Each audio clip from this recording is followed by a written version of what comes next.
इन समस्याओं के लिए कौन लड़ेगा, लेकिन कोई न कोई तो है जो लड़ रहा है। आप हमारी खबर के साथ बने रहे के बाद में आप इस पर प्रतिक्रिया अवश्य दें। तेजल मीडिया ने पल पल के अपडेट के साथ लोगों के बीच में रह करके पूरा कवरेज किया। हमारा अनुभव ये रहा कि लोग जो है बड़ी मजबूती के तहत आए थे।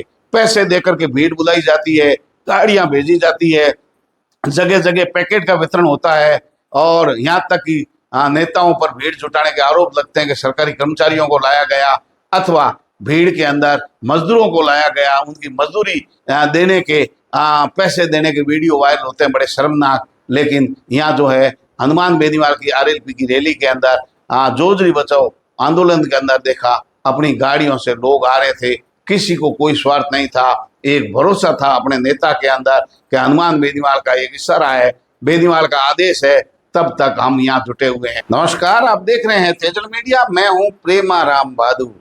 आरएलपी सुप्रीमो नागौर सांसद हनुमान बेनीवाल का एक दिवसीय और एक रात्रि का दौरा संपन्न हुआ। प्रशासन ने रात की सांस ली। आपको बता दें कि जोजरी के नाम पर केमिकल युक्त रासायनिक पानी जो है फैक्ट्रियों का उसमें छोड़ा जा रहा है। लूणी बांडी जोजरी सहित नदियों का बेसिन खराब हो गया है, रास्ते में अतिक्रमण हो गए हैं। जब ज़्यादा बारिश होती है तो यही केमिकल युक्त रासायनिक पानी जो है बाव क्षेत्र से आगे बढ़ जाता है और लोगों के घरों, खेतों के अंदर और सरकारी कार्यालयों सहित तमाम संपत्ति, वन्य संपदा और खेत, जमीन, खलियान सब खराब हो जाते हैं। यहाँ तक कि वनस्पति और प्राणी मात्र पर संकट आ गया है। ये समस्या कोई आज की नहीं है, पिछले 20-25 सालों में धीरे धीरे बढ़ती गई। जोधपुर के अंदर जो है ये फैक्ट्रियाँ आगे बढ़ती गई।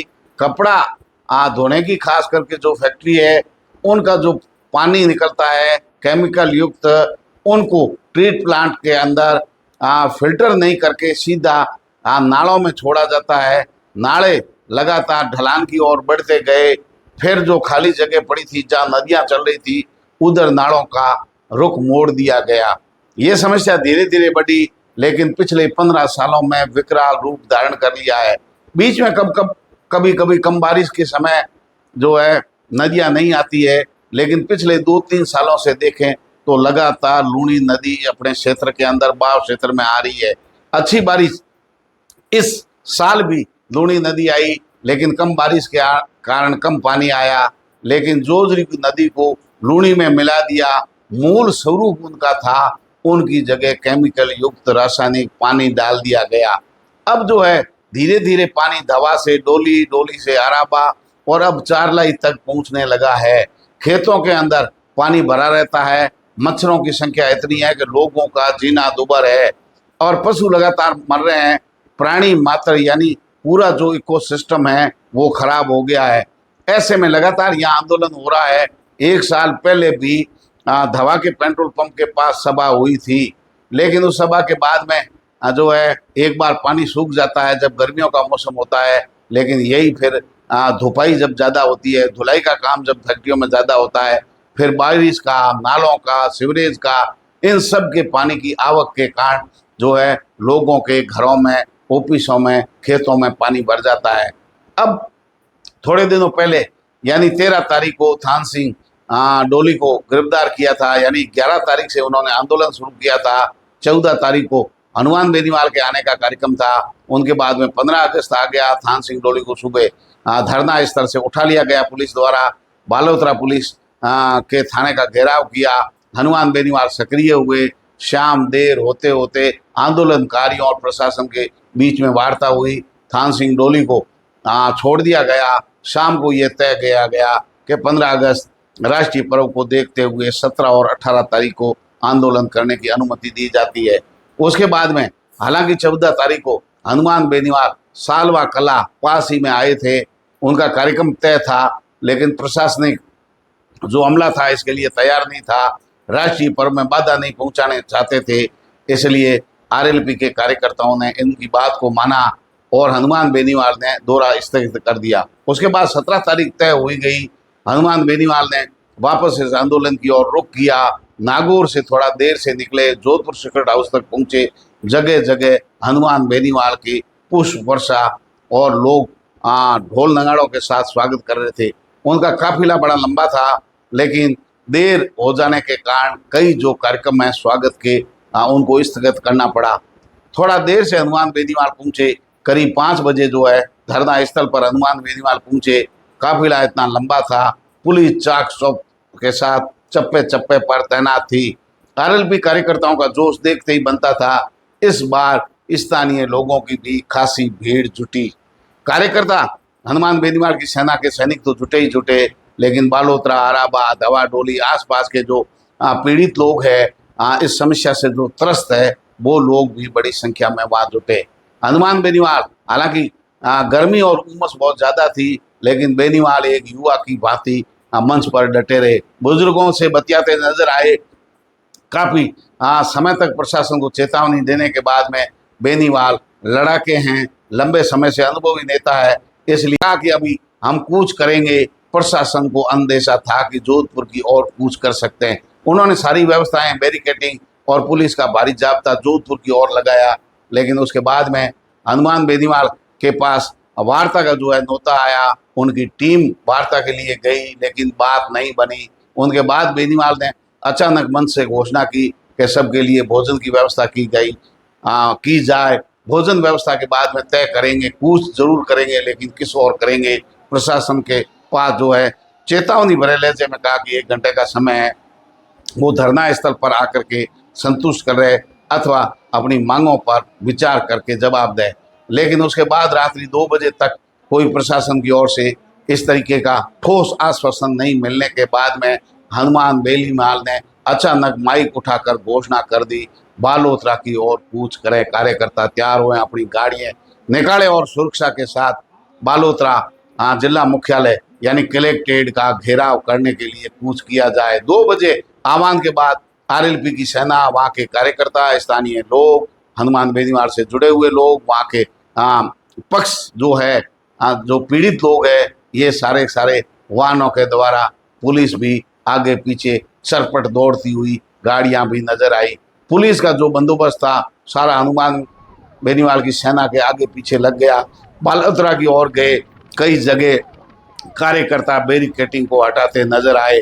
बैरिकेडिंग की जो बाधाएं थी वो हनुमान बेनीवाल के रास्ते में रोड़ा नहीं बनी। बैरिकेडिंग हट गए, हनुमान बेनीवाल कलेक्ट्रेट पहुंचे। बालोतरा के सुबह 4 बजे तक हनुमान बेनीवाल वहां डटे रहे। 4 बजे के बाद में जिला कलेक्ट्रेट का कार्यालय पूरा खुलता है। ताम झाम के साथ प्रशासनिक अधिकारी, जिला पुलिस अधीक्षक और वहाँ के जिला कलेक्टर बालोतरा के दोनों धरना स्थल पर पहुंचते हैं। हनुमान बेनीवाल से वार्ता के लिए ज्ञापन लेकर के आह्वान करते हैं कि आप आइए, आराम से बैठ करके बात करते हैं। कार्यकर्ताओं के सामने हनुमान बेनीवाल ने बात रखी। कार्यकर्ताओं और आंदोलनकारियों की सहमति के बाद ज्ञापन प्रशासन ने लिया धरना स्थल पर आकर के। हालांकि हमने आज तक सुना है ज्ञापन देने के लिए लोग जाते हैं, इंतजार करते हैं, पर्चियां देते हैं, उसके बाद संख्या तय होती है, 2 आदमी जाएंगे, 4 जाएंगे, कौन जाएगा कौन नहीं जाएगा, और ज्ञापन देने जो जा रहे हैं वो ही धक्का मुक्की खाते हुए अंदर ज्ञापन देने जा रहे हैं। ज्ञापन भी टेबल पर रख देते हैं, उन पर सिर्फ यही बात होती है कि आपने ज्ञापन दे दिया है, आपकी भावना संबंधित को पहुंचा दी जाएगी। ये प्रशासन की बातें होती है।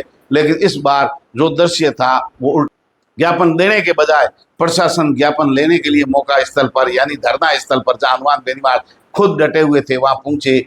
पसीने से लथपथ इस जो उम्र के अंदर हनुमान बेनीवाल का जो जोश था वो देखते ही बन रहा था। प्रशासन के वार्ता के बाद में हनुमान बेनीवाल ने वार्ता की, टेबल टॉक किया, उसके बाद में वापस धरना स्थल पर पहुंचे और हनुमान बेनीवाल ने आह्वान किया कि इस बार जो है प्रशासन ने समय मांगा है, जो विभिन्न कमेटियां अपनी रिपोर्ट देगी, इसका क्या समाधान हो सकता है, इसके लिए प्रशासन ने समय मांगा है। सबकी सहमति बाद धरना समाप्त की घोषणा की। लेकिन ऐसे होते होते सुबह के 5 बज गए, यानी रात भर जो है आसपास के जिलों की पुलिस, बालोतरा ही नहीं आसपास के सभी थानों की पुलिस, यहाँ के अधिकारी रात भर जागरण जैसा माहौल रहा। डीजे गूंजता रहा, आंदोलनकारियों के नारे गूंजते रहे। आसमान भेदी नारों के बीच में हनुमान बेनीवाल की चहलकदमी बालोतरा की सड़कों पर देखी गई। कैसे रात के 5 बजे तक वहाँ के स्थानीय प्रशासन धरनार्थियों के बीच में बैठे वार्ता कर रहे हैं। जनप्रतिनिधि अगर ईमानदारी से अगर काम करे, उनके सैनिकों का अपने सेनापति में विश्वास हो, इस तरीके की तस्वीरें देखने को मिलेगी। कुछ हल हो या नहीं हो, लेकिन हनुमान बेनीवाल की आरएलपी ने, हनुमान बेनीवाल ने व्यक्तिगत रूप से इस समस्या के लिए आज प्रशासन को जगाया है, लोकसभा में मामला उठाया, सरकार को लगातार चेता रहे हैं। सबसे बड़ी जो भूमिका रही वो स्थानीय नेता थान सिंह डोली की रही। थान सिंह डोली जेल भी गए इस मामले में, लेकिन पिछले 2 साल से इस मामले को जो है जगह जगह आंदोलन के माध्यम से उठा रहे हैं। अब जिले भर के ही नहीं, आसपास के लोगों को उम्मीद जगी है कि इस मामले पर कुछ न कुछ जरूर होगा। ये तस्वीरें, ये फोटो, ये रैलियां, ये दौड़ती गाड़ियां, ये भीड़ और अपने नेता के प्रति आस्था और विश्वास कैसे हैं कि लोग सुबह 8 बजे धरना स्थल पर आए। दिन भर महिलाओं की यानी मातृ शक्ति की भी अच्छी खासी भीड़ रही, लोग टच से मस नहीं हुए। ये जो इतनी उमस थी, इस उमस के बीच में हालांकि हनुमान बेनीवाल कोई भी आंदोलन करते हैं, कच्चा नहीं करते हैं, उनको पहले से ही तय होता कि आंदोलन लंबा चल सकता है, इसलिए उन्होंने रैन प्रूफ डोम लगाया, व्यवस्थाएं की, कार्यकर्ताओं के लिए भोजन की व्यवस्था पहले से कर रखी थी, घोषणा के साथ ही भोजन परोसना शुरू हो गया। मतलब पूरी तैयारी के साथ आंदोलन था। आंदोलन अगर लंबा चलता, हनुमान बेनीवाल धरना स्थल के बजाय कलेक्ट्रेट के आगे ही धरना देते और धरना लगातार चलता रहता, यानी पूरी तैयारी के साथ आए थे।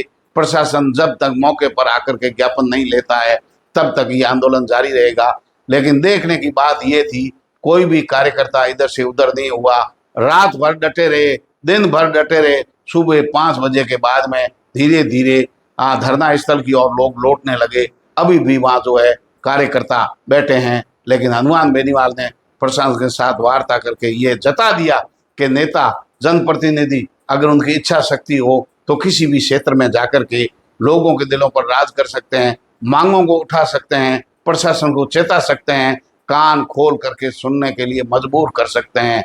जहां प्रशासन के कान पर जूं तक नहीं रेंगती थी, वो प्रशासनिक अधिकारी एसियों से बाहर निकल के सुबह 4 बजे 5 बजे कैसे भीड़ के बीच में ज्ञापन लेते हुए नजर आए। ये एक जनप्रतिनिधि की ताकत होती है, ये एक वोट की ताकत होती है, लेकिन हमारे लोग स्वार्थ के अंदर बह जाते हैं। इस तरीके के आंदोलन कम ही देखने को मिलते हैं। लेकिन हनुमान बेनीवाल कब तक ऐसे लड़ाई लड़ते रहेंगे? अन्य जनप्रतिनिधि ऐसी समस्याओं के लिए आगे क्यों नहीं आते? क्योंकि हम खुद दड़ों में बट गए हैं, ऐसे जन आंदोलन को भी राजनीतिक चश्मे से देखते हैं, इसलिए ऐसी समस्याओं का कोई समाधान नहीं है। सरकारें समस्याओं पर बदलती है, जनता को भरोसा होता है अगली सरकार बेहतर काम करेगी, लेकिन वही ढाक के 3 बात होते हैं। सरकारें बदलती जाती है, जनता पिसती जाती है। हालात एक दिन के नहीं है, हालात 25 साल बाद ऐसे हुए हैं। और आप ये नहीं माने कि ये धवाडोली और आसपास के हालात है, ये हालात पचपदरा रिफाइनरी तक हो सकते हैं, बालोतरा जसोल के हो सकते हैं। इस क्षेत्र की अगर बात करें तो सब जगह जो है बालोतरा के आसपास में ऐसे हालात है। ये हालात नागाना के हो सकते हैं, ये हालात बाड़मेर के आसपास के हो सकते हैं। बड़ी सीटियाँ क्यों, छोटे छोटे गाँवों के अंदर भी जल भराव और इस तरीके की अलग अलग समस्याएं हैं।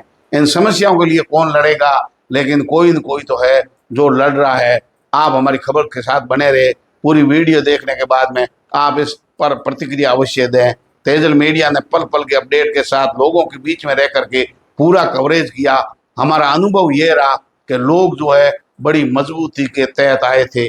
पैसे देकर के भीड़ बुलाई जाती है, गाड़ियां भेजी जाती है, जगह जगह पैकेट का वितरण होता है, और यहाँ तक कि नेताओं पर भीड़ जुटाने के आरोप लगते हैं कि सरकारी कर्मचारियों को लाया गया अथवा भीड़ के अंदर मजदूरों को लाया गया, उनकी मजदूरी देने के पैसे देने के वीडियो वायरल होते हैं, बड़े शर्मनाक। लेकिन यहाँ जो है हनुमान बेनीवाल की आरएलपी की रैली के अंदर जोजरी बचाओ आंदोलन के अंदर देखा, अपनी गाड़ियों से लोग आ रहे थे, किसी को कोई स्वार्थ नहीं था। एक भरोसा था अपने नेता के अंदर कि हनुमान बेनीवाल का एक इशारा है, बेनीवाल का आदेश है, तब तक हम यहाँ जुटे हुए हैं।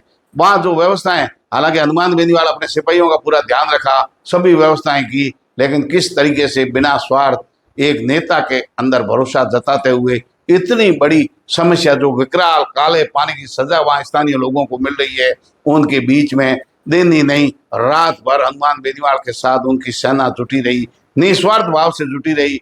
जब ऐसी समस्याओं के समाधान के लिए एक मंच पर लोग खड़े रहेंगे, खास करके वहां के बुजुर्ग छापेदारी बड़ी संख्या में हनुमान बेनीवाल के आसपास बैठे थे। छोटी बच्चियां कह रही थी हमारा टांका और घर खराब हो गया है, कब बनेगा। बड़ी मासूमियत के उन सवालों का जवाब बेनीवाल दे रहे थे कि आपके टांका भी बनेगा, आपका घर भी हम बना करके देंगे। साथ ही युवा किस तरीके से, जिनको कहते हैं कि वो किसी के कंट्रोल नहीं होते या अव्यवस्थाएं फैलाते हैं, लेकिन अनुशासन के अंदर हनुमान बेनीवाल की सेना देर रात तक जुटी रही और इतनी भी घटना नहीं घटित हुई। शांतिपूर्ण तरीके से सब निपटने के बाद में स्थानीय प्रशासन ने रात की सांस ली। हालांकि प्रशासन को बहुत दौड़ाया हनुमान बेनीवाल ने, कभी कहा धरना स्थल पर डटे रहेंगे, कभी कहा जोधपुर की ओर कूच करेंगे। पुलिस जब बैरिकेडिंग जोधपुर की ओर लगाया तो अचानक बालोतरा की ओर जाने की घोषणा कर दी। आनंद फानल के अंदर प्रशासन इधर उधर घूमता रहा, लेकिन पहली बार इतना प्रशासनिक अमला हनुमान बेनीवाल को, सेना को रोकने के लिए वहां लगाया गया। रिजर्व पहली बार किसी रैली के आसपास इतनी सुरक्षा व्यवस्थाएं देखी गई। अगली खबर तक हमारे साथ बने रहिए, देखते रहिए तेजल मीडिया। नमस्कार।